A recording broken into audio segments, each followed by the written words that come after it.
Welcome to 69 TV. అయితే దేశవ్యాప్తంగా గత 3-4 నెలల నుండి ఒకటే చర్చ ఎస్సీ వర్గీకరణ గురించి. దాని గురించి మాల సోదరులు, అదేవిధంగా మాదిగ సోదరులు తమదైన శైలిలో గలవిప్పుతున్నారు. దాని గురించి ఎక్కడ చూసినా తనదైన ముద్ర వేస్తున్నాడు. మనకు పరిచయం అవసరం లేని పేరు షాన్ రేంజర్ల రాజేష్ గారు. అన్న నమస్తే అన్న. థ్యాంక్ యూ అన్న. ఫస్ట్ ఆఫ్ ఆల్ ఈ ఇన్విటేషన్ ఇవ్వగానే మా ఛానల్కి వచ్చినందుకు అన్న చెప్పండి అన్న, అసలు ఏబిసిడి వర్గీకరణ ఏంది? ఈ ఎస్సీ వర్గీకరణకి ఏదైతే సుప్రీంకోర్టు స్టే ఇచ్చిందో, అఫ్కోర్స్ మన తెలంగాణ స్టేట్ కూడా దీనికి ఆర్డినెన్స్ జారీ చేస్తానని ముఖ్యమంత్రి రేవంత్ గారు చెప్పారు. దీనిని మీరెందుకు వ్యతిరేకిస్తున్నారు? అంటే యాజ్ ఏ మాల నాయకుడిగా. యాజ్ ఏ మాల నాయకుడిగా కాదు, నేను దీన్ని అంటే ఏబిసిడి వర్గీకరణ అనేది చట్టబద్ధంగా జరగాలి. ఓకే, అది పార్లమెంట్లో బిల్లు చేయబడాలి. ఎట్లాగైతే తెలంగాణ రాష్ట్రం కోసం మనం పోరాడినప్పటికీ కూడా దానికి ఒక అల్ట్రా అనేది ఉంటుంది. ఓకే, అంటే దేనికైనా సరే ఇప్పుడు చాలామందికి తెలియకుండా మనలో మాట్లాడుతున్న విషయం ఏంటంటే సుప్రీంకోర్టు చెప్పిన తర్వాత వ్యతిరేకిస్తారా? సుప్రీంకోర్టు తీర్పు ఇవ్వలేదు, సలహాలు సూచనలు మాత్రమే ఇచ్చింది. అంటే ఇది ఇరువురికి కూడా, అటు మాలలకి ఇటు మాదిగలకి ఇద్దరికి కూడా ఒక దీనిపైన అవగాహన ఉండాలి. ఆ అవగాహన రాహిత్యం ఇద్దరిలో ఉంది, ఇటు మాలలో ఉంది, అటు మాదిగలో ఉంది. సో ఇంకోటి, మన రేవంత్ రెడ్డి గారు అందరికంటే ముందే ఆవేశపడి తొందరపడి కోయిల ముందే కూర్చుంది అన్నట్టుగా అసెంబ్లీ సాక్షిగా చెప్పిండు. ఆయన చెప్పిండు. ఆయన తెలియని విషయం ఏంటంటే గతంలో బాబు గారు, చంద్రబాబు నాయుడు గారు కూడా ప్రస్తుతం ఉన్నటువంటి ఆంధ్రప్రదేశ్ ముఖ్యమంత్రి గారు 2004లో చేసిండ్రు. ఓకే, పార్లమెంట్లో బిల్లు కాకుండానే ఆయన సొంత నిర్ణయంగా చేసిండు. అవును. ఏమైంది 2006లో మళ్ళా క్యాన్సిల్ చేసి. అంటే మాదిగ సామాజిక వర్గాల పట్ల మాలలతో పోల్చుకుంటే సంఖ్యలో ఎక్కువగా ఉన్నటువంటి వ్యక్తుల పట్ల ప్రభుత్వాలకు ప్రేమ ఉండడం తప్పు కాదు. కానీ దానికి ఒక చట్టం ఉంటుంది, ఆర్టికల్ 341 ఏదైతే ఉందో అది అంబేద్కర్ గారు చాలా పటిష్టాత్మకంగా ఏం చెప్తారంటే కేంద్ర ప్రభుత్వానికి మాత్రమే హక్కు ఉంటుంది. ఆయా రాష్ట్ర ప్రభుత్వాలు, ఇప్పుడు ఎగ్జాంపుల్ తీసుకుంటే ఆంధ్రప్రదేశ్లో మాలలు ఎక్కువ, మాదిగలు తక్కువ. ఇప్పుడు వీళ్ళు కేంద్ర ప్రభుత్వాన్ని వీళ్ళకి చేతుల్లో తీసుకునే ప్రయత్నం చేసినప్పుడు ఏం జరుగుతుందంటే, ఇప్పుడు ఆంధ్రలో మాలలు ఎక్కువ ఉన్నారు కాబట్టి, తెలంగాణలో మాదిగ సామాజిక వర్గం ఎక్కువ ఉంది కాబట్టి, ఈ సామాజిక వర్గాలని ఓటర్లుగా వీళ్ళు హక్కున చేర్చుకునే అవకాశం ఉంటుంది. సో అక్కడ ఏమవుతుంది, మైనార్టీలు నుక్సాన్ అవుతారు, లాస్ అవుతారు. వెదర్ ఇట్ ఇస్ తెలంగాణలో మాలలు కావచ్చు, ఆంధ్రలో మాదిగలు కావచ్చు. సో ఆర్టికల్ 341 ఏం చెప్తుందంటే, నిజంగానే అట్లాంటి వివక్షత ఉంటే వాళ్ళ జనాభా దామాషా ప్రకారం రాష్ట్రంలో బిల్లు చేసి దాన్ని కేంద్రానికి పంపాలి. గతంలో మన దివంగత ముఖ్యమంత్రి రాజశేఖర రెడ్డి గారు కూడా పంపారు. పంపిన తర్వాత ఏమైందంటే ఉభయ సభలు పైన, రెండు సభలలో ఈ ఎంపీలందరూ కలిసి, భారతదేశంలోని ఎంపీలందరూ కలిసి దాని మీద చర్చ చేస్తారు. రెండు ఉభయ సభలలో చర్చ చేసినప్పుడు కనీసం దేశంలో ఉన్న సగం మంది ఎంపీలు మద్దతుగా సంతకం పెట్టినప్పుడు అది రాష్ట్రపతి దగ్గర పోతుంది. రాష్ట్రపతి గారి దగ్గర మళ్ళా సంతకం పెట్టుకుంచబడి మళ్ళీ పార్లమెంట్ లో బిల్లు చేయబడుతుంది. అప్పుడు అది చట్టబద్ధత అవుతుంది. ఇక్కడ ఆర్టికల్ 341లో ఏముంటుందంటే, ఒక కులాన్ని చేర్చాలన్నా, ఎస్సీల నుంచి ఒక కులాన్ని తీసేయాలన్నా అది చట్టబద్ధతతోనే జరగాల. ఏదో ఈజీగా మేము తీసేస్తాం అంటే నడవదు. అంటే ఆర్టికల్ 341 అంత ప్రతిష్టాత్మకంగా ఉంటుంది. మా కృష్ణాన్న 30 సంవత్సరాల నుంచి సుదీర్ఘమైన పోరాటం చేస్తుండే, కానీ ఈయన ఎంతసేపు ఓటు బ్యాంకుగా తన జాతిని మలుచుకుంటూ అక్కడ ఉన్నటువంటి రాష్ట్ర ప్రభుత్వాన్ని ఎంటర్టైన్ చేస్తున్నాడు. సో నేను కానీ అంటే దీని మీద ఇక్కడ ఈ మాట మాట్లాడుతుంటే, అరే రాజేష్ మాల సమాజంలో ఒక మనిషి ఉండి, ఒక నాయకుడు ఉండి ఇట్లా మాట్లాడుతున్నా అని చెప్పేసి అనుకుంటారు. కానీ మాలలోకి కూడా స్పష్టమైన అవగాహన లేదు. కొద్దిమందికి, మెజారిటీ మాల నాయకులకి స్పష్టమైన, దీంట్లో కూడా డ్రామా కంపెనీ లాంటి చాలా మంది నాయకులు ఉన్నారు, వాళ్ళకి అవగాహన లేదు. ఒప్పుకోవాల్సిన సత్యం, ఇండియన్ కాన్స్టిట్యూషన్ పట్ల ఎవరైతే రాజ్యాంగంలో బాబాసాహెబ్ అంబేద్కర్ గారి గురించి మాట్లాడతారో, వాళ్ళ మీటింగ్లలో ఆయన ఫోటో పెట్టుకుంటారో, ఆయన రాసిన రాజ్యాంగం మీద సరైన అవగాహన ఉండాలి. అది లేదు.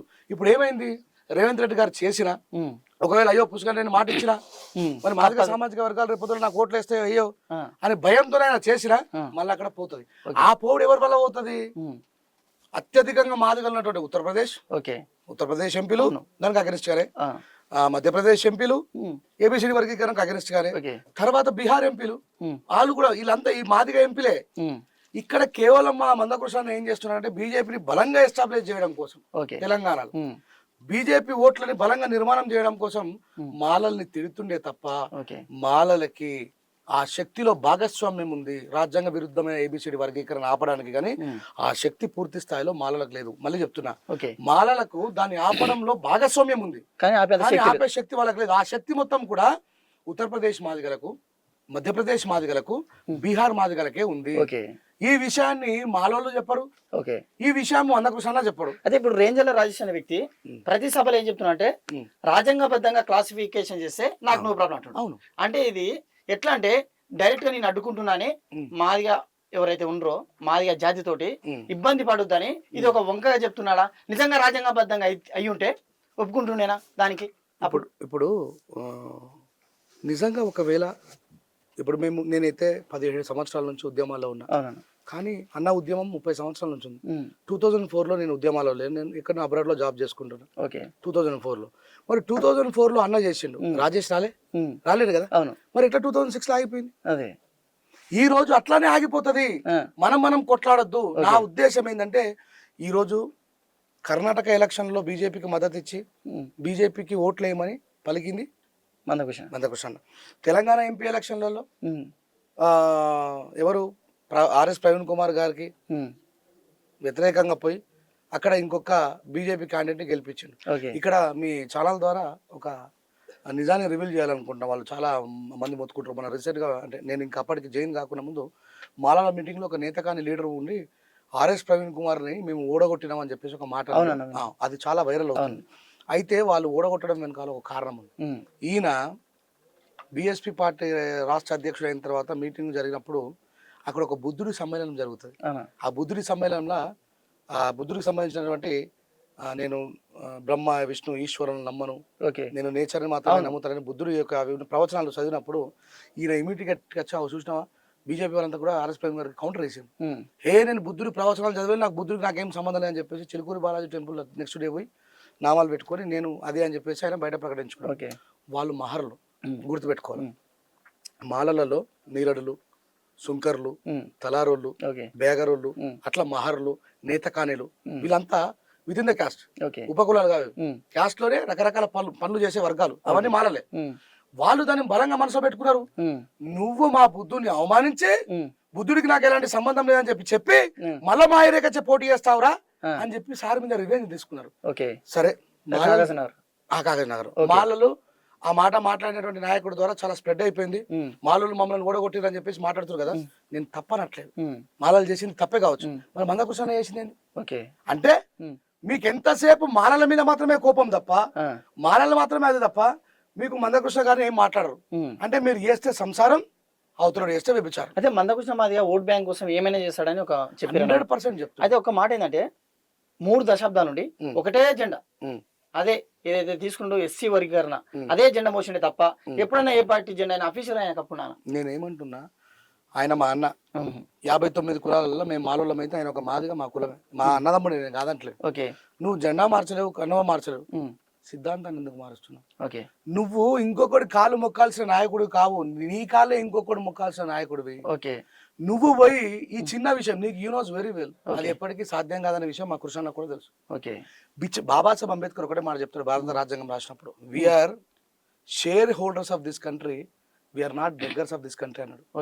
ఆ మాటని పాటించే కాంశీరామ్ గారు జీవితం మొత్తం మందకృష్ణ లాగానే పోరాటం చేసి ఒక అద్భుతమైనటువంటి సామ్రాజ్యాన్ని సృష్టించి ఎస్సీ ఎస్టీ బీసీ మైనార్టీలతో ఉత్తరప్రదేశ్లో ఒక చెప్పులు కుట్టుకునే జాతి నుంచి ఆమెను సీఎం చేసిండు. అంటే ఇప్పుడు సుప్రీంకోర్టు ప్రధాన న్యాయమూర్తి చంద్రచూడ్ ఉన్నారు కదా, ఆయన బ్రాహ్మణ్స్, అందుకే వర్గీకరణకు ఆయన అంగీకారం తెలిపాడని మీరు ఒక సభలు చెప్పారా? ఎంతవరకు వాస్తవం? నేను అంటే మరి ఇదే బ్రాహ్మణ్స్ 2004లో జరిగినటువంటి వర్గీకరణ 2006లో కొట్టేశారు కదా. నేను చంద్రచూడ్ గారిని మాత్రమే టార్గెట్ చేస్తూ ఏమని మాట్లాడతా అంటే, ఆయన ఆగస్టు 1వ తారీఖు నాడు సలహాలు సూచనలు ఇచ్చిండు. తీర్పు దయచేసి మీరు కూడా తీర్పు సలహాలు సూచనలు రాష్ట్ర ప్రభుత్వానికి సలహాలు సూచనలు ఇచ్చిండ్రు. ఈయన మళ్ళా నవంబర్ 10వ తారీఖు ఆయన రిటైర్మెంట్ అయిపోతుంది. అంటే సహజంగా ఇది మనకు బయట సమాజంలో ఏం కనబడుతుంది అంటే, అక్రమాలు చేసే ఆఫీసర్ అందరూ కూడా రిటైర్మెంట్ టైంలో కావాల్సిన అక్రమాలు చేసిపోతారు. ఈయన మా మధ్యలో స్విచ్ పెట్టడానికి ఉపయోగపడ్డాడని అంటారు. అంటే ఇక్కడ బలంగా మాలామాదిగల నిర్మాణం అవుతుంది. ఎస్సీలకు తెలంగాణలో చాలా అద్భుతమైనటువంటి పోరాట పటిమ, చాలా అద్భుతమైనటువంటి అవగాహన భారత రాజ్యాంగం పట్ల వాళ్ళంతా ఐకమత్యంగా ఉంటారని చెప్పి మా మధ్యలో ఒక బాంబు వేసిపోయాడు. దాన్ని ఎవరు వేయించిండ్రు? మందకృష్ణ కాదు, మందకృష్ణ నిమిత్త మాత్రమే గౌరవ నరేంద్ర మోడీ గారు తెలంగాణలో వాళ్ళ ఎస్ నా భాషలోనే కాదు నాకంటే ముందు మాట్లాడినటువంటి చాలా మంది భాషలో మనవాదు. వాళ్ళు ఇక్కడ బలంగా ప్రతిష్టాత్మకంగా వెయ్యాలా, ఇక్కడ బీజేపీ గవర్నమెంట్ పాగా వేయాలనేటువంటి ఆలోచనతో వాళ్ళు చేసారు, దాన్ని ఇంప్లిమెంట్ చేస్తున్నాడు. నేను ఒకటే మాట చెప్తా చూడండి, మీకు సలహాలు సూచనలు వచ్చిన తర్వాత మీరు సంబరాలు జరుపుకున్నారు. రాష్ట్ర వ్యాప్తంగా మందకృష్ణ మాదిగా 30 సంవత్సరాల పోరాటానికి, ఆయన త్యాగానికి ఈరోజు అద్భుతమైనటువంటి విజయం వచ్చిందని చెప్పి ఏ మాలలు బయటకు రాలే. ఓకే, నువ్వు మీటింగ్ మన ప్రెస్ మీట్ పెట్టి మాలలు మౌనం వీడాలి అన్నావు, అయినా ఎవరు బయటకు రాలే. మాలలు మనువాదులు అన్నావు, అయినా ఎవరు బయటకు రాలే. బాబాసాహెబ్ అంబేద్కర్ కు కూడా కులపిచ్చున్నా అన్నావు, అప్పుడు వచ్చారు బయట, అప్పుడు వచ్చారు మాలలు బయట. నువ్వు అంటే నీకేమవసరం? మీరు 30 సంవత్సరాలు చేసిన త్యాగం సరే, నయానో భయానో మెప్పించో ఒప్పించో మేర్బానీ చేసో చేసుకున్నావు. ఒకటి మేము శాశ్వతంగా కావాలంటున్నాం, దాని నీకు నచ్చట్లేదు, సరే ఏదో ఒకటి చేసుకున్నావు, చేసుకుని నువ్వు సపరేట్ కూకోవాలి కదా. నువ్వు మళ్ళా ప్రెస్ మీట్ పెట్టి మాలల్ని గెలకడం అర్థమైంది. ఈ రోజు అంత పెద్ద సభ జరగడానికి కారణం కృష్ణనే. అంటే జస్ట్ ఆయన మీద రివెంజ్ కోసం సభ పెట్టి, రివెంజ్ కోసం కాదు. ఆయన ఏమన్నాడు, బాబాసాహెబ్ అంబేద్కర్ గారు ఆయన కూడా కులపిచ్చి లేకపోతే అంబేద్కర్ గారు మహారాష్ట్ర సమ్మేళనం ఎట్లా పెట్టిండు, ఈ మాలలు సైకోలు, ఈ మాలలు మనవాదులు అంటే మీ ఇష్టం వచ్చినట్టు కూడా మాట్లాడుతున్నారు. మనవాదుల బూట్లు నాకుతుండు 100% మాట్లాడతాం బ్రదర్. ఆయన మాట్లాడడం మొదలు పెట్టిన తర్వాతే ఆయన మేము మాలలో 30 సంవత్సరాలు ఇప్పుడు ఆయన ఏదైతే ఫైట్ చేస్తున్నానా, ఆ ఫైట్ నెరవేరాలి ఆయన కోరిక అంటే దేశంలో అత్యున్నత స్థానంలో ఉన్న మోడీ దగ్గరికి వెళ్ళాలి. ఎందుకంటే ఆయన పిఎం కాబట్టి వెళ్ళిండు, అందులో తప్పే ఉంది. మనవాదులు ఏంది అసలు? నేను ఏమంటున్నా, ఆ ప్లేస్ లో ఒక దళిత పిఎం ఉన్నా కూడా వెళ్ళేవాడే. 1,00,000 సార్లు మనువాదులు అంట, ఒక్కసారి కాదు, మనువాదులే. భారత రాజ్యాంగం అమల్లో ఉన్నా కూడా మనువాదాన్ని అమలు పరిచే పరిస్థితులలో ఈ దేశాన్ని తీసుకొచ్చేటోడు మనువాదే. ఒక్కసారి కాదు 100 సార్లు అంట. మళ్ళీ చెప్తున్నా, నేను ఆ స్టిక్ అనే ఉన్న దానికి ఇండియన్ కాన్స్టిట్యూషన్ క్యాస్ట్ క్లాసిఫికేషన్ చేయొద్దు అంటుంది, చేసినా అది చట్టబద్ధంగా చేయమంటుంది. నీ అయ్యా జాగిరా, నువ్వు రైతు వ్యతిరేక చట్టాలు తీసుకొచ్చిన దొంగ ప్రభుత్వం ఇది. మీరు ఎన్ఆర్సీ పేరు మీద ముస్లింలని దేశంకి వెళ్ళి బయట కొడతా అని చెప్పి తీసుకొచ్చిన దొంగ ప్రభుత్వం ఇది. ఏం బీకిరు? రైతు చట్టాలు వెనక్కి తీసుకోలేరా? ఎన్ఆర్సీని వెనక్కి తీసుకోలేరా? ఇది కూడా వెనక్కి పోతుంది. కానీ నేను ఏమంటున్నా, కృష్ణన్న నీకు ఈరోజు ఒక మంచి ఛాయిస్ వచ్చింది. నువ్వు చంద్రబాబు నాయుడు సపోర్ట్ చేసినావు, గౌరవ ఉప ముఖ్యమంత్రి పవన్ కళ్యాణ్ గారికి సపోర్ట్ చేసినావు, మన ప్రైమ్ మినిస్టర్ గారికి సపోర్ట్ చేసినావు. ప్రైమ్ మినిస్టర్ గారు ఈ దేశం నుంచి ప్రైమ్ మినిస్టర్ గా వైదొలగకుండా సౌత్ నుంచి ఒక పిల్లర్లలో నువ్వు కూడా నిలబడ్డావు. నీకు దండం పెడుతున్నా, ఇప్పటికన్నా నరేంద్ర మోడీని పట్టుకుని చట్టబద్ధంగా ఏబిసిడి వర్గీకరణ చేసుకో. వద్దు అని అంటలేను, నేను కూడా వస్తా నీతో పాటు. రాజ్యాంగబద్ధమైన ఏబిసిడి వర్గీకరణ మందకృష్ణ వేసుకుంటే ఒక మాల బిడ్డగా నిజంగా తెలంగాణలో మాదిగలు ఎక్కువ ఉన్నారు కాబట్టి వాళ్ళకి ఎక్కువ రిజర్వేషన్ ఉండాలా, కానీ అది చట్టబద్ధంగా చేసుకో అని చెప్తున్నా. ఇప్పుడు మీ ప్రభుత్వమే ఉంది, నీకు నచ్చిన ప్రభుత్వమే ఉంది, నిన్ను మెచ్చిన ప్రభుత్వమే ఉంది. నిన్ను ఈ మీద ఏడకు కృష్ణ నేను ఉన్నా అని చెప్పేసి ఎంతో ప్రేమగా తల్లిలాగా లాలించిన వ్యక్తి ఉన్నాడుగా, ఇప్పటికన్నా చేసుకో అంటున్నా. ఈ మాల మాదిగల మధ్యలో చిచ్చు పెట్టకు, ఈ మాలను తిట్టకు అంటున్నా. అదే ఇప్పుడు రేంజల రాజేష్ అనే వ్యక్తి ఇప్పుడు మాల నాయకుడు కాబట్టి ఎస్సీ వర్గీకరణ అడ్డుకుండు. ఇఫ్ ఒకవేళ ఈయన మాదిగ నాయకుడు అయ్యి ఉంటే, నేను ఎస్సీ వర్గీకరణ అడ్డుకోలేదు, నేను మందకృష్ణ కూడా దీనిని వ్యతిరేకిస్తూనే మీరు సభలు పెడుతున్నారు, సభలలో మాట్లాడుతున్నారు. మళ్ళీ చెప్తాను, రాజ్యాంగబద్ధంగా ఏబిసిడి క్లాసిఫికేషన్ కావాలనేది మీ వాదం. ఒకవేళ మీరు మాదిగ నాయకుడు అయ్యి ఉంటే ఇదే ఫైర్ మీద 100% మీరు ఏకీపించవాలి కదా. ఇప్పుడు మాదిగ నాయకుల RS Praveen Kumar sir BSP ఉన్నప్పుడు వ్యతిరేకించాడు, రాజ్యాంగబద్ధంగానే కావాలని చెప్పిండు. ఇప్పుడు విశారద మహారాజు ఉన్నాడు, ఆయన ఇంటర్వ్యూలో కూర్చున్నట్టు అడగండి, మరి మీరు ఏబిసిడి వర్గీకరణ రాజ్యాంగబద్ధంగా కోరుకుంటున్నారా లేకపోతే రాజ్యాంగ విరుద్ధంగా కోరుకుంటున్నారా? డాక్టర్ కదిరి కృష్ణ గారు ఉన్నారు, నాకు అంబేద్కర్ జన్ పరిచయం చేసిన వ్యక్తి, ఆయన మాదిగానే కదా. ఇప్పుడు నేను మాల కులంలో పుట్టే కాబట్టి నేను ఉత్తగానే ఎగ్జాంపుల్ చెప్పడం కోసం బీటెక్ పాస్ అయిన వాళ్ళకి ఉద్యోగం వస్తుంది రాదు, మాదిగైనా సరే ఏబిసిడి వర్గీకరణ జరిగితే 5వ తరగతి పాస్ అయిన ఉద్యోగం రాదంటే, ఆహా మీ మాలోళ్ళు బీటెక్లు పాస్ అయినరు, మా మాదిగలు 5వ తరగతి చదివిన అని చెప్పేసి ఏ మంచి మాట మాట్లాడినా, ఇప్పుడు పచ్చకామరుడికి లోకమంతా పచ్చ కనబడతానట్టు ఆవేశంలో ఎంత మంచి మాటైనా సరే చెవుకు రుచించదన్నట్టు నేను ఏది మాటనే తప్పుని అర్థం చేసుకున్నాను. ఇప్పుడు నువ్వు మాదిగ నాయకుడు అయితే ఏం చేస్తుంటావు అంటే నేనేం సమాధానం చెప్పాలా? నేను మాదిగనే, నేను ఇప్పటికీ చెప్తున్నా, గుర్తుపెట్టుకో, మాదిగలకు న్యాయం జరగడం కోసం నేను అటువైపు కూడా నిలబడి పోరాటం చేస్తా. కానీ ఈ రోజు ఆ తాత్కాలికమైనటువంటి పరిష్కారము మన మధ్యలో ఎప్పటికీ గొడవలకు కారణమవుతుంది. నేను శాశ్వతమైన పరిష్కారం చేసుకోవడానికి ఒక అద్భుతమైన అవకాశం వచ్చింది. మాదిగ సహోదరులారా, మీరన్నా అందరు కలిసి మందకృష్ణ దగ్గర కూర్చోండి. మాలలు ఎవరు కూడా మిమ్మల్ని నేను చెప్తున్నా నేను మాల సింహ గర్జనలో మాట్లాడిన రంజల్ రాజేష్ చెప్తున్నా, రాజ్యాంగబద్ధమైన వర్గీకరణ ఎవరైనా అడ్డుకుంటే నేను మందకృష్ణ వైపు నిలబడి, అప్పుడు ఈ మాలలో ఉండే ఎవరైనా రాజ్యాంగబద్ధాన్ని అడ్డుకుంటే వాడు మనవాది. అటు బందుకుంటే ఇటు బందుకు నేను మాట్లాడతాను. ఇది నాకు ఒక క్లారిటీ. అదే మీరు ఏమంటారంటే మాదిగలు మేము గట్టి నిర్మాణం అవుతున్నాం, దీన్ని చూడలేక కొంతమంది ఓర్వలేక మా మధ్యలో చిచ్చు పెడతా అంటారు. కానీ తెలంగాణ వ్యాప్తంగా ఉన్న మాదిగ సమాజం ఏమంటుందంటే మాకు వద్దురా బాబు, ఉమ్. మీతోటి మాకు వద్దే వద్దు, మా వాట మాకు కావాలి, మేము హ్యాపీగా మీ నుండి విడిపోతా అంటున్నాం, మా వాట మాకు కావాలి, మీకేం బాధ అసలు, మేము తీసుకుంటా అంటున్నాం. గొప్ప విషయం, చాలా మంచి మాట్లాడు. అన్న ఇంట్లో పెద్దోడు ఉంటాడు, చిన్నోడు ఉంటాడు. అవునా, చిన్నోడు తప్పు చేయడానికి ప్రయత్నిస్తాడు, ఎందుకంటే పెద్దోడు ఆల్రెడీ తప్పులు చేసే మార్గం నుంచి బయటకు వచ్చినాడు కాబట్టి పెద్దోడు ఎప్పుడు సర్ది చెప్పే ప్రయత్నం చేస్తాడు. ఈ రోజు మీరు మీరు మళ్ళీ చూసుకోండి, మాదిగ సమాజంలో నుంచి వచ్చినటువంటి పాటలు మొత్తం కూడా మాలల్ని గాయపరిచే విధంగా ఉన్నాయి. ఓకే, గుర్తుపెట్టుకోండి, మాలలు నా దృష్టిలో రెండు రకాల మాల మాదిగలు. అంబేద్కర్ గారు రిజర్వేషన్ ఉపయోగించుకొని గ్రామాలు దాటి సిటీలలో చేరి మంచి భోజనం, మంచి విద్య, మంచి వైద్యం అనుభవిస్తున్నటువంటి దుర్మార్గులు మాల మాదిగలు. ఈ అంబేద్కర్ గారు రిజర్వేషన్ అందక ఇంకా ఇప్పటికీ కూడా ఊర్లలో ఒక సామాన్యమైన జీవితాన్ని జీవిస్తూ కూలినాళ్ళ జీవితాన్ని జీవిస్తున్నటువంటి మాల మాదిగలు వేరు. నేను వీళ్ళ పక్షాన ఉండను, వీళ్ళ పక్షాన ఉంటాను. ఇప్పుడు వీళ్ళు ఏం చేస్తున్నారు, వీళ్ళని ఆసరా చేసుకొని ఎవరు ఈ దొంగలు ఎవరైతే ఉద్యోగాలు సంపాదించుకొని పోయి సెటిల్ అయిపోయి వీళ్ళు ఊరిని పట్టించుకోకుండా Ambedkar pay back to society అన్నాడు, దాన్ని విస్మరించినటువంటి ఈ దుర్మార్గులను దృష్టిలో పెట్టుకొని ఓ సంపన్న మాల అని చెప్పి పాట రాశాను, మాలని తిడుతా ఉన్నాడు. దీనివల్ల ఏమైతుందంటే నేను రాయలేదు అట్లా, నేను మాదిగలను తిడుతూ ఒక్క మాట కూడా అనలేదే, నేను మాలని చైతన్యం చేసే పాట రాసిన, జాగృతి చేసే పాట రాసిన. ఎందుకంటే ఇక్కడ నా పెద్దన పాత్ర, అవతలడు నా అన్నదమ్ముడు ఆవేశపడుతుండు, నేను కోపానికి రాలే.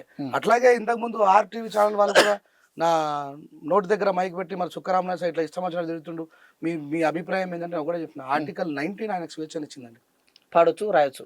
ఎస్, నేను ఎందుకంటే ఇప్పుడు నేను సుక్కరామనాథ్ గొంతు నొక్కుతారు, పొద్దుగల మనవాదం నా గొంతు నొక్కుతారు. అదే నా సోదరుడికి స్వేచ్ఛ ఉంది, నాకు స్వేచ్ఛ ఉంది, మమ్మల్ని అనే వాళ్ళకు కూడా స్వేచ్ఛ ఉంది, నేను కాదని చెప్పనట్లేదు. బట్ కాకపోతే ఇక్కడ ఈ కాంట్రిబ్యూషన్ లో మిస్ అవుతున్నటువంటి విషయం ఏంటంటే వీళ్ళని అడ్డుకుంటున్నారు అని చెప్తున్న మా పెద్దన్న మాటలు విని వీళ్ళ మీద కత్తులు నూడుతున్నారు. ఇప్పుడు రాబోయే రోజుల్లో ఏమైతే అంటే మేము కొట్టుకొని చచ్చిపోయే పరిస్థితి వస్తుంది. అది రావద్దంటే ఏం చేయాలా, ఒకవేళ ఇంత ముందుకు మీరు మాట్లాడుతూ నేను పెద్దన్నను అని చెప్పారు, మళ్ళీ ఒకటే నిమిషాల్లో పెద్దన్నే మందకృష్ణ అన్నారు. నా క్వశ్చన్ ఏంటంటే మందకృష్ణ మాదిగా డైరెక్ట్ మాదిగలకు రిప్రజెంటివ్ లేదు, never accepted Mandakrishna RS Praveen Kumar ఎవరు చెప్పు, నువ్వు చెప్పు. ఆయన ఒక పార్టీకి ఇప్పుడు భజన చేస్తున్నాడు, ఆయన ఎవరు, ఆయన పెడితే 1,00,000 మంది అత్తరా రాదా మాదిగ వస్తారు. విశారద్ మహారాజ్ ఎవరు, మీరే పెద్ద అన్నారు కదా, మరి నేను చెప్తా సమాధానం. ఆయన మాదినే. మేడి పాప ఎవరు, మాదినే. యాతకుల భాస్కర్ ఎవరు, మాదినే. TMRPS వంగపల్లి శ్రీనివాస్ ఎవరు, మాదినే. కదిరి కృష్ణ ఎవరు, మాదినే. జిల్కర్ శ్రీనివాస్ ఎవరు, మాదినే. మరి ఆయన ఒక్కడే నాయకుడు అని, ఈయన VCK పార్టీ అయినా, ఒక TRS పార్టీ అయినా, ఒక DSP పార్టీ అయినా.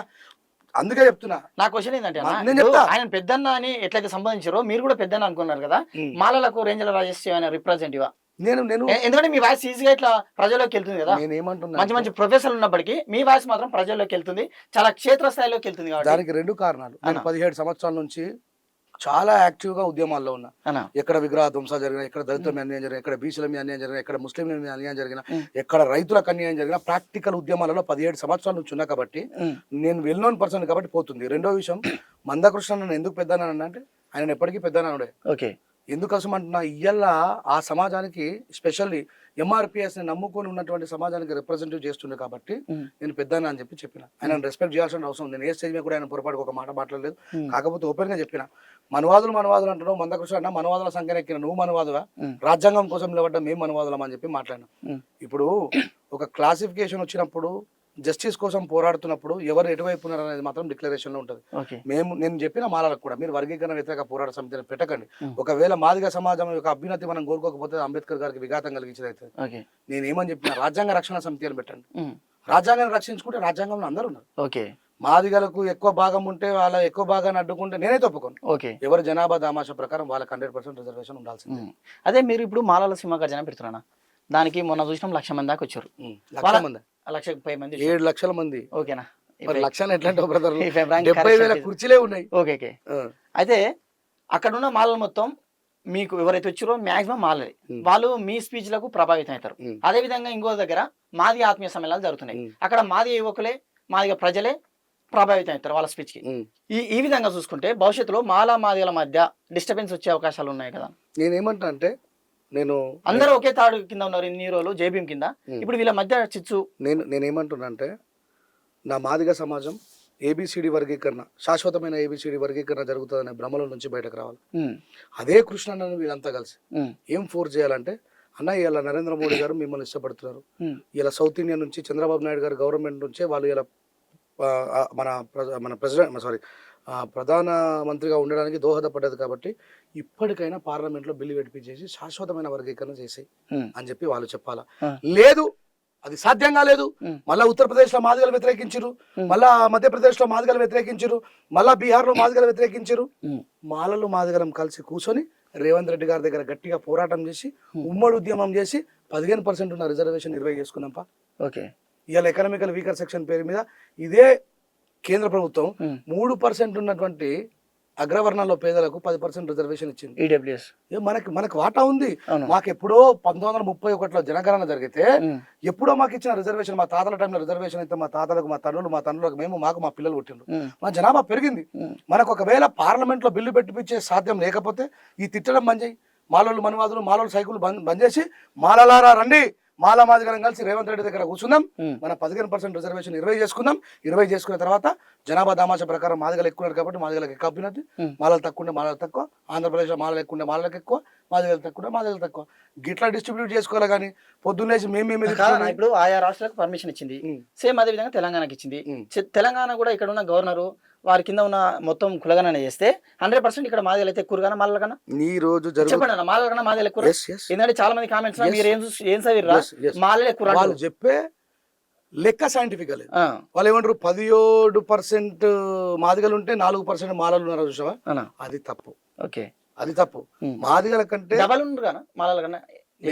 నేనేమంటున్నా నాకు కూడా తెలియదు, ఎట్లా చెప్పలేను. ఇప్పుడు నేనే సైంటిఫిక్ గా మాట్లాడమని చెప్పంటున్నాను, నాకు తెలియకుండా ఎట్లా మాట్లాడాలి.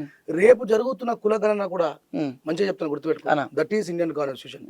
రేపు స్టేట్ లో జరుగుతున్న కులగణన కూడా రేవంత్ రెడ్డి గారు రివీల్ చేయడానికి అధికారం లేదు, అది సెంట్రల్ పంపించాల్సిందే. ఈయన పోయి అక్కడ సెంట్రల్ దగ్గర బిల్లు పాస్ చేయించుకొని అయ్యా మాకు బడ్జెట్ లో ఎక్కువ కేటాయించని చెప్పడమే. కానీ రేవంత్ రెడ్డి గారి దగ్గర, రేవంత్ రెడ్డి గారి ప్రభుత్వం ఉన్నన్ని రోజులు ఒక అమలయ్యేటువంటి హక్కు ఉన్నది. అదేంది, పంజాబ్ లో చేసినట్టు, తమిళనాడులో చేసినట్టు ఇప్పుడున్నటువంటి రిజర్వేషన్ పెంచే శక్తి మాత్రం రేవంత్ రెడ్డి గారికి ఉన్నది. అది ఎట్లా సాధ్యమవుతుంది? ఉమ్మడిగా మేము కూర్చొని అడిగితే సాధ్యమవుతుంది. మేమే గుర్తుకుంటే రేవంత్ రెడ్డి ఏమంటాడు, మీకు దండం పెడతా, మీరు ఒక అండర్స్టాండింగ్ రండి, తర్వాత నా దగ్గరికి రండి అంటారు. ఒకటి, కృష్ణన్న చేతులనే పార్లమెంట్ లో చట్టం చేసే అధికారం ఉంది, లేదా కృష్ణన్న మాలా మాదిగలు కలుపుకో. నిజంగా నీకు జాతి భవిష్యత్తు మీద ప్రేమ ఉంటే మాదిగ, నేను కూడా ఒప్పుకుంటాను. అంబేద్కర్ రైట్ గా మాదిగలు కూలి పనులు చేసుకుంటా, వేరే వేరే పనులు చేసుకుంటా ఉంటే నేను ఒక అంబేద్కర్ రైట్ గా, నేను మాలాగా మాట్లాడుతున్నాను, ఒక అంబేద్కర్ రైట్ గా మాదిగలు విచ్ఛిన్నతకు గురై వాళ్ళు ఒక విపత్కరమైన జీవితాన్ని జీవిస్తూ ఉంటే ఒప్పుకుంటే మాత్రం నేను ఎప్పటికీ అంబేద్కర్ కానీ ఒక మనిషిని అసలే కాను. నేను అదే చెప్తా ఉన్నా, నిజంగా మందకృష్ణన్నకు మాదిగల పట్ల చిత్తశుద్ధి ఉంటే మీరు పిలుపునియండి. మాలలకెళ్ళి స్వార్థ పనులు రాకపోవచ్చు, అలాంటి వాళ్ళం వస్తాగా పోదాం రేవంత్ రెడ్డి గారి. అదే మీరు ఈ టైంలో మాదిగ సమాజానికి ఒకటి చెప్పాలన్నా, ఎందుకంటే మాదిగలు చాలా మంది నాతో షేర్ చేసుకునేదంటే నిజంగా కూడా మేము చాలా వెనుకబడి ఉన్నాం అన్ని రంగాలు, విద్య, ఉద్యోగ, సామాజిక, ఆర్థిక, ప్రతి రంగంలో కూడా మాలల కన్నా మేము వెనుకబడి ఉన్నాం. కాబట్టి ఇప్పుడు మేము హ్యాపీగా మా వాటా మేము కోరుకుంటే కనీసం అందులో వాళ్ళు వేలు పెట్టరు. రేపనాడు ఏదైనా ఆర్డినెన్స్ జారీ చేసి జాబ్లు వస్తే అందులో వాళ్ళు వేలు పెట్టరు కదా. ఇప్పటికైనా మేము ఎదిగే అవకాశం వస్తే ఎందుకు ఈ మాలలు అడ్డుకుంటున్నారు? నిజంగా వెనుకబడి ఉన్నారంటారా మాదిగలు? 100% వెనుకబడి. మరి వాళ్ళ వాటా వాళ్ళ కావాలంటే మీరెందుకు మీటింగ్లు పెట్టుకుంటారా? నేను వాటా కావాలనే అంటున్నా, కానీ దానికి ఒక సిస్టమ్ ఉన్నది. ఆ పోరాటం చట్టబద్ధంగా కొనసాగడం లేదు. మళ్ళా 2004లో చేసుకొని 2006లో పోయిన దానికి మమ్మల్ని బదలాం చెప్తుండు, మాల కులంని బదలాం చెప్తుండు. నేను చెప్తున్నా, ఏ విశ్లేషకుడైనా, మాదిగలలో ఉన్న ఏ మేధావైనా పార్లమెంట్ లో బిల్లు కాకుండా ఆపుతున్నది బీహార్ మాదిగలు, ఉత్తరప్రదేశ్ మాదిగలు, మధ్యప్రదేశ్ మాదిగలు, దాంట్లో తెలంగాణ, ఆంధ్రప్రదేశ్ మాలలు. మెజారిటీ మీ వాళ్ళు, మైనారిటీ వీళ్ళు. అర్థమైందా? ఇక్కడ నువ్వు మాదిగలు అనకుండా మాలల్ని అంటే మనకు మధ్యలో బాక్సింగ్ జరుగుతుంది. ఈ బాక్సింగ్ జరగద్దనే కదా నా కోరిక. అన్న ఒక ఇంటర్వ్యూలో మీరు ఏం చెప్పారంటే ఇన్ని సంవత్సరాల నుంచి వర్గీకరణ అడ్డుకున్నదే మందకృష్ణ మాదిగ అని అన్నారు. అడ్డుకున్నాడు కాదు, ఆయనకి ఇష్టం లేదు. ఎందుకు ఇష్టం లేదు? ఆయన ఫైట్ చేసిందే దాని గురించి కదా. ఎంఆర్పిఎస్ పెట్టి దాదాపు 30 సంవత్సరాలు ఆయనకి సుదీర్ఘంగా పోరాటం చేసిందే దాని గురించి. దానికి లైవ్ ఎగ్జాంపుల్ చెప్తా, చెప్పండి అన్న. నీకు ఇష్టం ఉంటే ఈ బిజినెస్ ఇక్కడనే బంద్ కావద్దు, రేపటికి ఒకవేళ ఏబిసిడి వర్గీకరణ అయిపోతే రేపటి నుంచి నేను ఏం చేయాలా అనే డైలామాలో మా అన్న లేకపోతే నీకు సుప్రీంకోర్టు సలహాలు సూచనలు ఇవ్వగానే నువ్వు నరేంద్ర మోడీ గారు మానవతావాది, కృతజ్ఞతలు అని చెప్పినావు, గొప్ప విషయం. నువ్వు సంబరాలు జరుపుకున్నావు, నిన్ను రథాల మీద ఊరేగించిండ్రు, లక్షలాది మంది మాదిగలు నిన్ను గుండెలో పెట్టుకున్నాడు, మా అన్న దృఢ సంకల్పాన్ని నెరవేర్చుకున్నాడని చెప్పినావు. నిన్ను ఏ మానలు విమర్శించలేదు.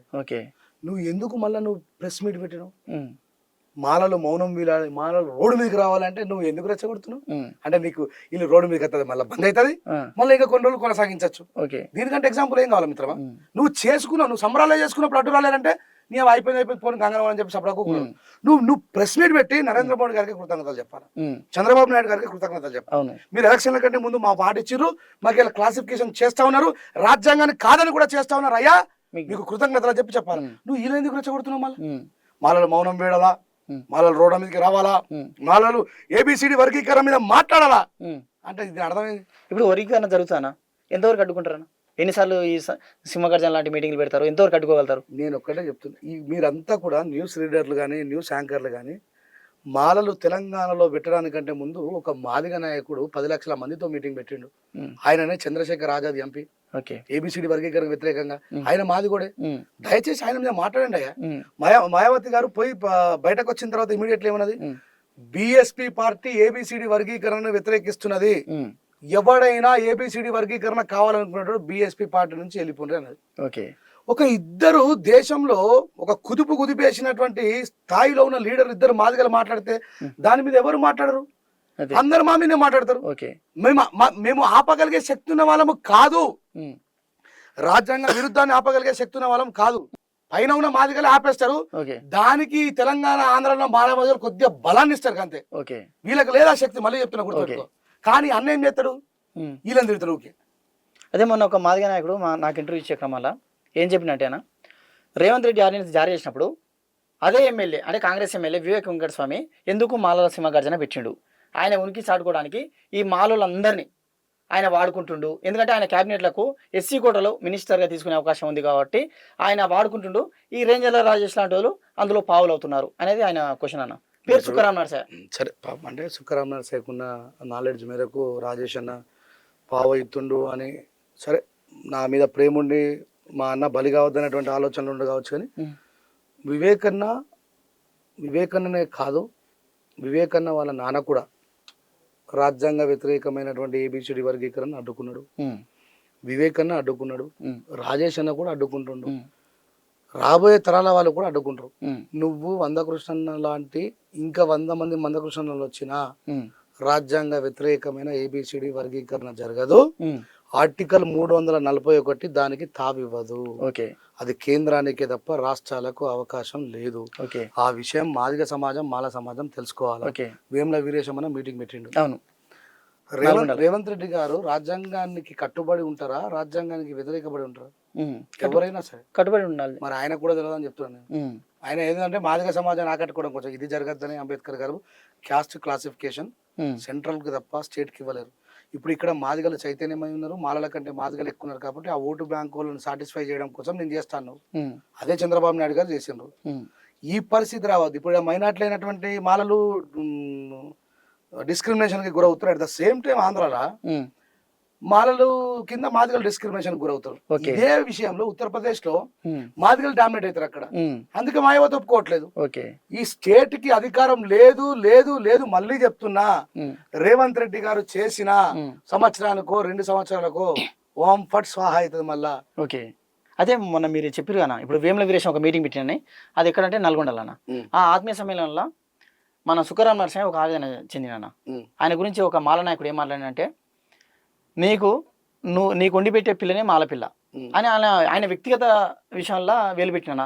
దాని గురించి ఆయన నా ఇంటర్వ్యూలో ఏం చెప్పినంటే, మరి వీళ్ళకి అధ్యక్షత వహిస్తున్న వివేక్ వెంకటస్వామి భార్య అసలు మాలపిల్లనేనా అని అడిగినా. దీనికి ఏం సమాధానం చెప్తారా? మావులకు జ్ఞానము బుద్ధి ఉంటే అవునా అని మీరు వారించాలి కదా. మీరు నేను ఎప్పుడు చెప్తాను, ఇదే సమస్య జరిగింది. ఇప్పుడు మీ ఏదైతే మీ ప్రజెంటేషన్ జరుగుతుందో మీరు వారించాలి కదా. బైరి నరేష్ అన్న నేను ఇద్దరం కలిసి ఒకటే సభలో ఉన్నాం. ఆయన వక్త, నేను వక్త. ఆయన ఏం మాట్లాడబోతున్నా నాకు తెలియదు. ఆ రోజు గట్లనే నా మీద దాడి జరిగింది కొడంగల్ కదా. అవునా? ఆయన మాట్లాడిన దానికి నేను రెస్పాన్సిబుల్ ఉంటాను. మా ఇంటి మీద దాడికి వచ్చాను. ఇప్పుడు దిగంబర్ అన్న మాట్లాడిన దానికి నేను ఎట్లా రెస్పాన్సిబుల్ చేస్తాను?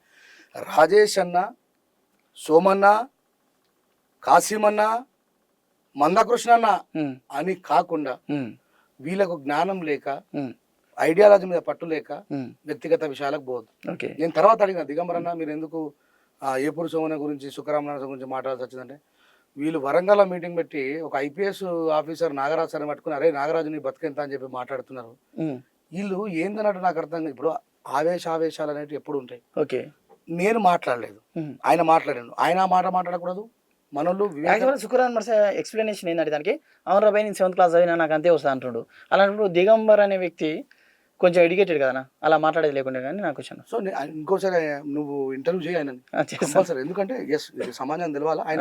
ఆయన ఏమంటాడు మరి, ఎందుకు అనాల్సి వచ్చిందంటాడో ఏమంటాడో కానీ మా వాళ్ళు ఈ విషయాన్ని పక్కన పెట్టుకోవాలి. ఓకే, ఇప్పుడు వివేకన్న భార్య వ్యక్తిగత విషయాల జోలికి తప్పు ఎవరు పోవద్దు. ఎందుకంటే ఇది శాశ్వతమైనటువంటి ముగింపు కాదు, తాత్కాలికమైనటువంటి చర్య గొడవ.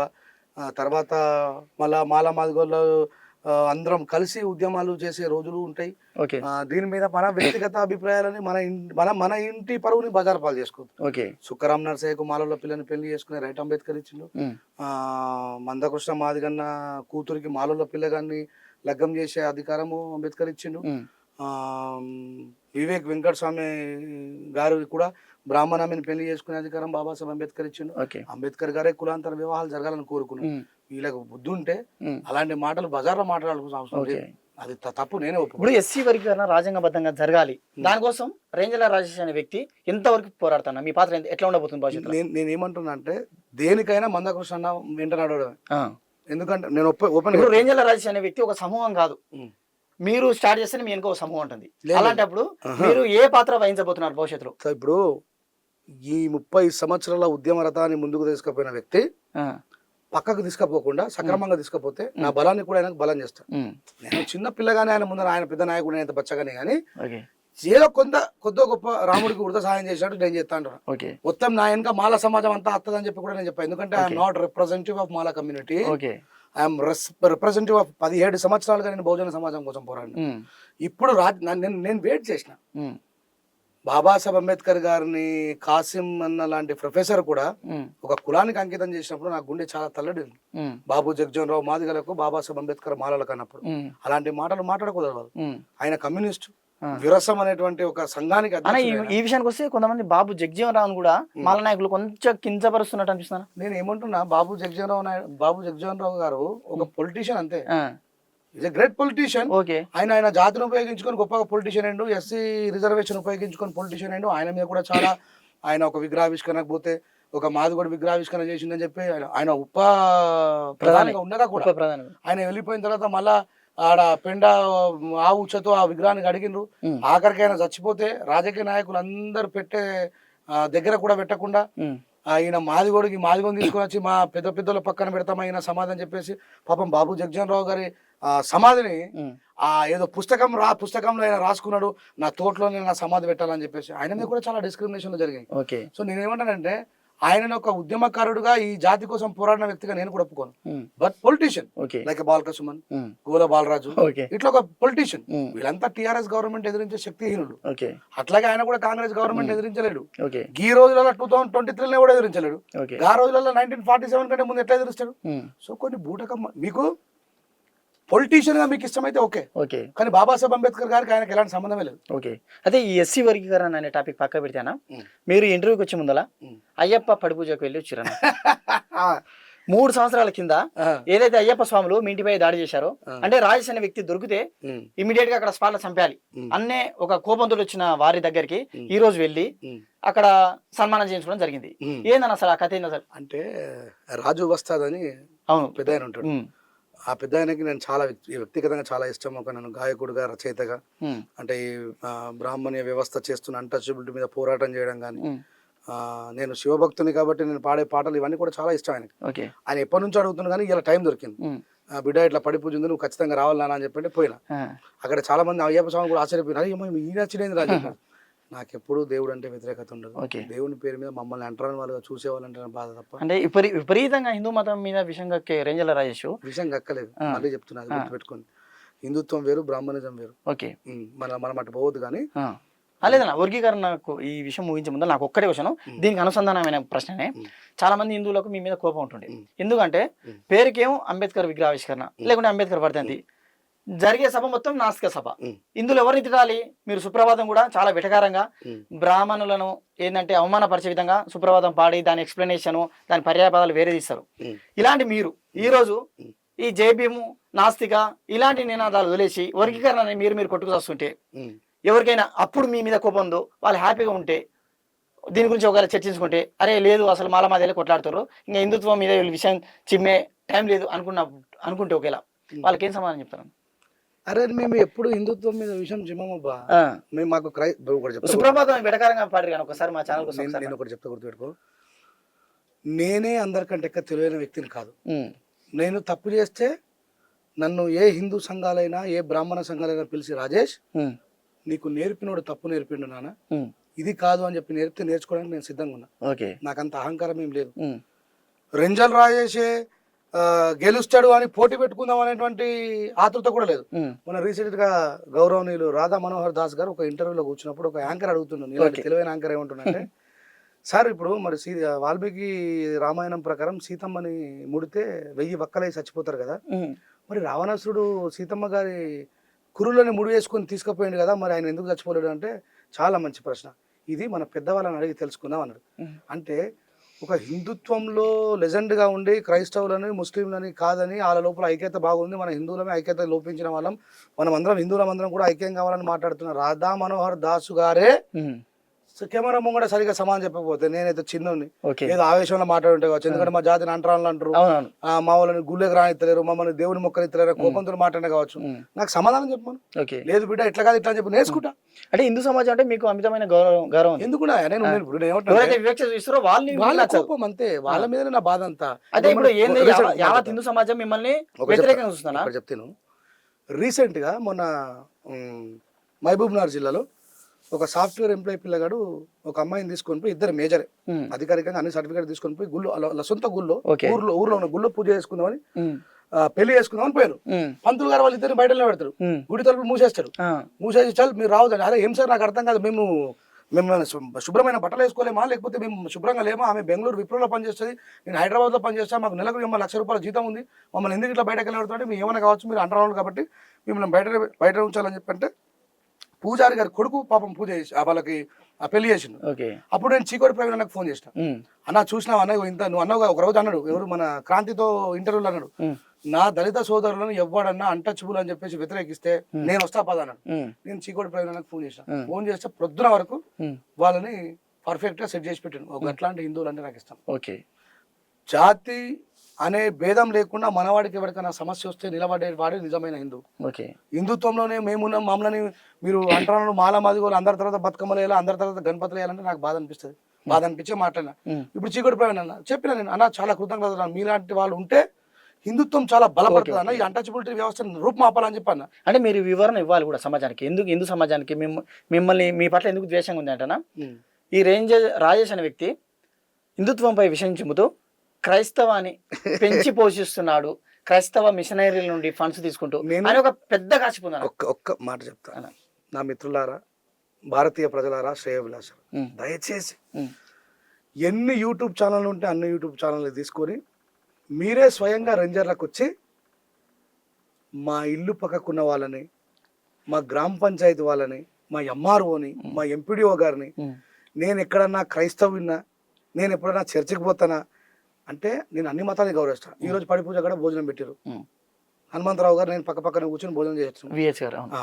క్రైస్తవులు ఎవరైనా భోజనం, నాకు అన్నం అంటే ఇష్టం, ఎందుకంటే రైతులు పండించే ప్రజల సమస్య కృషితో నిర్మాణమైంది. ఐ లవ్, నేను దేవుణ్ణి ప్రేమించే మనసు నిర్మల హృదయమే దేవుని ఆలయంగా భావిస్తాను. వీళ్ళు ఈ టచ్ అనేటోళ్ళని కూడా నేను చాలా తిట్టిన స్టేజ్ లో, అది మీరు చూడాలి. నేను ముస్లింలలో దర్గా వ్యవస్థను కూడా వ్యతిరేకిస్తాను. ఈ పెద్దగుట్ట పూజలు చేసుడు, కొబ్బరికాయలు కొట్టడం, బెల్లం మంచిపెట్టడం, ఇవన్నీ కూడా ఇస్లాం సిద్ధాంతానికి వ్యతిరేకమే. కాకపోతే మనోళ్ళు ఏంటంటే నేను ఎంతసేపు ఇదే దృష్టికోణంలో చూస్తారు. నేనేమంటున్నా ఆన్ కెమెరా చెప్తాను, కళ్యాణ్ మళ్ళీ చెప్తాను, చెప్పండి, నువ్వే గానీ యూట్యూబ్ ఛానల్ వాళ్ళు కానీ నేను అబద్ధం ఆడతా వచ్చాను, మా ఊరు అబద్ధం ఆడతా. మా ఊర్లో ఉన్నటువంటి భయంకరమైనటువంటి హిందుత్వాన్ని ఎందుకు మా పంతులు నాకంటే ఒక 2 క్లాసులు సీనియర్, మా బ్రాహ్మణ పంతులు నాగరాజు గారి దగ్గరికి వచ్చాడు కండి, రెంజల్ రాజేష్ మరి ఇట్లా తిడుతుంది కదా ఆయన చర్చికి పోతారని చెప్పి. మా ఊర్లో ఉన్న పాస్టర్లు కూడా, మా ఊర్లో పాస్టర్లు కూడా ఏంటంటే అసేం, ఇటు మమ్మల్ని కూడా తిడతారని చెప్పేసి అంతే తప్ప నేను మనుషులుగా ప్రేమిస్తాను. ఆ ఊర్లో అందరికి తెలుసు. అదే థ్యాంక్ యూ అన్న. చివరిగా ఇంటర్వ్యూ మించే ముందు నా పర్సనల్ రిక్వెస్ట్ ఒకటేనా, ఒక ఇంటర్వ్యూలో మీ పాట విన్నానా, అందరి బంధువయ్య అని. ఆ పాట ఒక్కసారి మా వ్యూవర్స్ కోసం పాడాలన్నా. భద్రాచలము పుణ్యక్షేత్రము అంతా రామమయం, భక్తుడు భద్రుడు కొండగా వెలిసి కొలువై ఉన్న స్థలం, పరమ భక్తితో రామదాసు ఈ ఆలయమును కట్టించెనయ్యా, సీతారామ లక్ష్మణులకు ఆభరణములే చేయించెనయ్యా, పంచవటిని ఆ జానకి రాముల పర్ణశాల దిగో, సీతారాములు జలకములాడిన శ్రేష్ఠ తీర్థమిదిగో, రామ భక్తితో నదిగా మారిన శబరిదేనయ్యా, శ్రీరామ పాదములు నిత్యం కడిగే గోదావరి అయ్యా, ఈ క్షేత్రం తీర్థం దర్శించిన మన జన్మధన్యమయ్యా, అందరి బంధువయ్యా భద్రాచల రామయ్యా, ఆదుకునే ప్రభువయ్యా మా అయోధ్య రామయ్యా, చేయూతనిచ్చేవాడయ్యా మా సీతారామయ్యా, కోర్కెలు తీర్చేవాడయ్యా కోదండ రామయ్యా. కొన్ని వందల సార్లు థ్యాంక్ యూ సో మచ్ అన్న. 100% మీకు వెళ్ళలా ఆ భద్రాచల రాముడు ఆశీస్సులు ఉండాలని కోరుకుంటున్నాను. Thank you thank you so much.